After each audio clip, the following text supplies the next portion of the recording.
I have been the ultimate fly on the wall. I have observed miracles happen. I watched a guy who has generated billions in sales go from absolutely nothing to making multi-millions of dollars a year. And he did it in 3 years.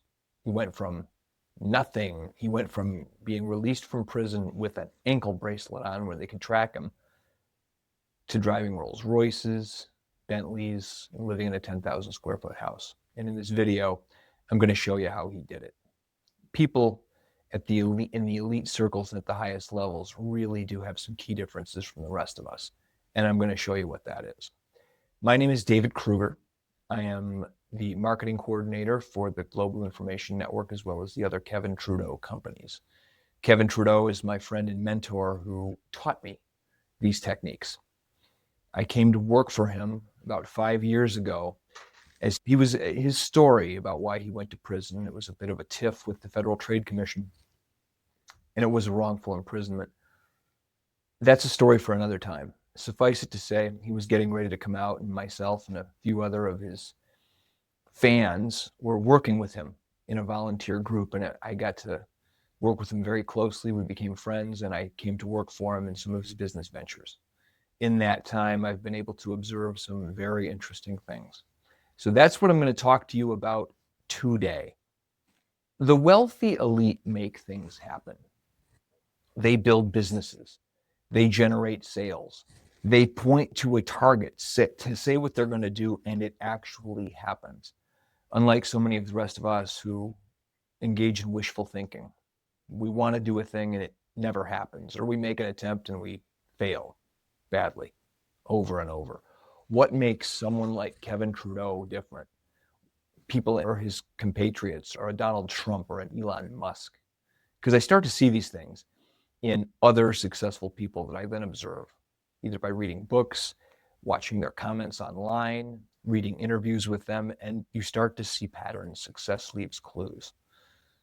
So I'm going to tell you a little bit about what I observed over the last few years. Remember, Kevin and I were roommates. We lived in a 2,500 square foot house in suburbia outside of Chicago for 4 years.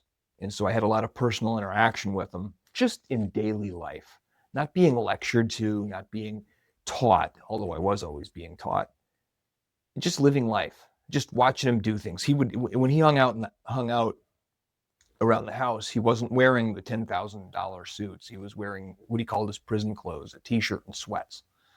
That's how he was most comfortable, just hanging out. And I'll have to show you my priority manager. He had a priority manager, like a planner book and a pad of paper. That's what he worked with.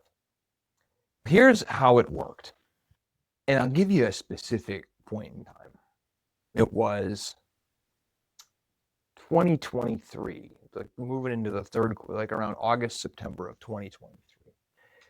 I was at that point the managing director of Gin, working with the owners, and not so much with Kevin. Kevin had to check out for about a year prior to that. He was spending most of his time, he was back in court with the Honorable Judge Gettleman, trying to resolve his criminal case. He was out of prison. There were still some charges pending, and Kevin had to spend a lot of his time with his lawyers and looking at briefs. And this started in 2022 and went into 2023. Around that time, August, September 2023, he turned a corner in his court case, and it looked like it was all going to be going away, and it did. And so he was able to start focusing his energy on Gin and getting some other ventures going that he wanted to get going. And I noticed, and up to this point, he was withdrawn. He would go into his basement command center and he would be looking at legal briefs, and I would see him a couple times a day when he came up to make coffee. Hey, David, how's it going? At this point, he started getting really intense and angry. And it was like, am I living with a crazy person? He would look at our sales figures and get angry. That's not good enough. He would get mad about stuff around the house. And one day, I remember I would sit and I'd come home from the office and I'd eat my dinner. We have this big island in our kitchen, a big center island, and off to one side is a big TV screen. And I would just sit and watch a podcast or watch YouTube. And sit quietly and eat. And Kevin came up. He said, can you pause that for a minute? Sure. And he said, okay, here's what we need to do. And it was about getting enough signups we had booked a cruise ship. And we had just booked this cruise ship, and it was about a year and a half off, and we needed to get some signups. And he says, and this isn't good enough, and we need to get intense about getting people signed up. We need to get on this. And then he looks at me. I'll never forget this. He says, do you see what I'm doing here? I said, what are you doing, Kevin?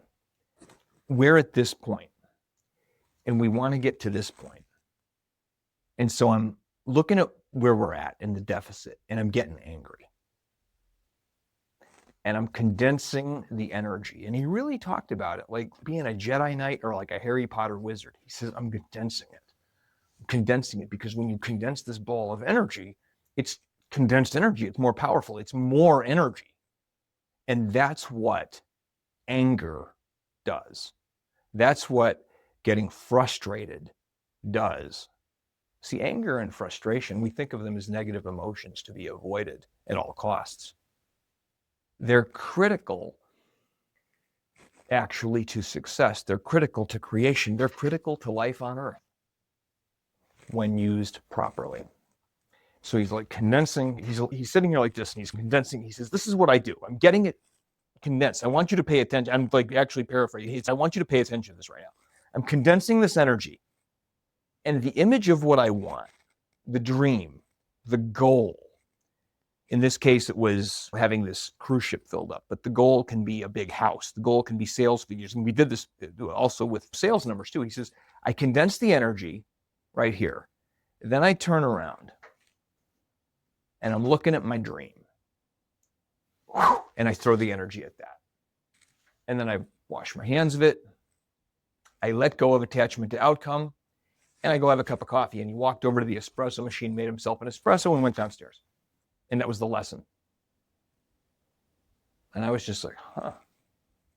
My dinner has now gone cold. The video is paused. And I'm just like, huh. And it had really recontextualized so much of the way I thought of him. Because up to that point, he was getting angry about everything. We would be having a meeting about registrants for an event, or about the sales, the new members for that month. And he was like, yeah. And it was like, Jesus. And he was throwing the energy around about everything because he was getting the momentum going. And he likened it to the way an airplane takes off from an airport, gets off the runway and gets going. When the airplane is taking off, the engines have to go full bore. You've never been in a plane that's taking off. It goes, and you're getting off the runway and you're going, and the plane's like this, and the captain has the fasten seatbelt sign on. Until finally you get to a cruising altitude of about 10,000 feet. Everything levels off, the engines quiet down. It's just on cruise control. The seatbelt light comes off. You can go to the bathroom, and it's easy peasy, unless you have turbulence. It's easy peasy for the rest of the flight. That's how it works. And so we had all of these initiatives. We wanted to grow Gin. We wanted to get all of our members booked on this cruise. And Kevin was starting a couple of other companies, including TrueStar Publishing, Trudeau Consulting. The fan club was growing. His fan club was growing. He has patrons in his fan club. There's a lot of ways to commune with Kevin and get benefit from him there. And so all of this stuff was the airplane getting off the runway. And the critical point to getting that airplane off the runway is condensing energy. It's not so much glorifying being angry and pissy, but those seemingly negative emotions make energy flow. You know, it's the lighter emotions are lighter. It's like a dissipation of energy. It's that lightness. And that's what everybody wants. And that's great. But it's not powerful in a material sense. And when we're trying to manifest things in the material world, you first must condense the energy, focus the energy, get a picture in your mind. And being dissatisfied, looking at the current scene that you're dissatisfied with, is how you focus that energy. Now you're angry. Now you got this condensed energy. Then you get the picture in your mind, or say the picture's over here, whatever visualization works for you. You get the picture in your mind of what you want to create, the ideal scene, the dream come true. And not just what it looks like, but how it's going to feel, what you're going to look like in the picture, how you're going to feel when this is happening. Get real visceral about it. And then you direct the energy, all of this condensed energy, at that image. and you feel good about that image. Now you can let go of the anger because you've thrown the energy at the thing that you want. And then the last aspect of that is you let go of attachment to outcome. You let go of the need. You have focused all of your energy on it. You have let the universe, the energy, know what you want. And then you say to yourself, and I'm good if I never get it. I'll feel just the same. And it's the last step. And I know some of this all seems contradictory, but that's how it works. And you do this process multiple times in a day until it becomes an automatic, until it becomes something you do at what we call the unconscious competence level. And that's what I observed him doing. He would get pissed off about, he would seem to a casual observer to get pissed off about the slightest thing. He was going through this process over and over again. That's why you have a guy who can start a business venture and he has things going faster than anybody I've ever seen. That's why you have a guy who is just humble and having a good time, gets out of prison, doesn't have a penny to his name, but over the course of a few short years builds an empire again. And I literally watched it happen right before my very eyes. It's amazing. And he is now living in his beautiful new house. And I'm still living where we were with a new roommate now. And it's funny, I'm still debriefing all the lessons I learned from him in that time. That's a treasure trove that's going to keep on giving for a very long time, because all that time I spent with him is in here like a steel trap. It's like I don't have a photographic memory for everything, but like experiences with him, it's like I can replay the video in my brain. And so I'm still learning and still going to be working through that with you on this channel. My objective with this channel is to entertain and hopefully enlighten you a little bit as to what's possible. I have a lot of experience with this, and the adventure continues. And so I'm going to be continuing to share this, share insights. So please give me a like, a subscribe, smash that notification bell, and please comment. Let me know what you think of this. Let me know if anything was unclear. Let me know if you want clarification on certain things or what you would like me to talk about. So I would love to hear from you. And until next time, I'm going to be putting videos out about every week. So until the next one, peace.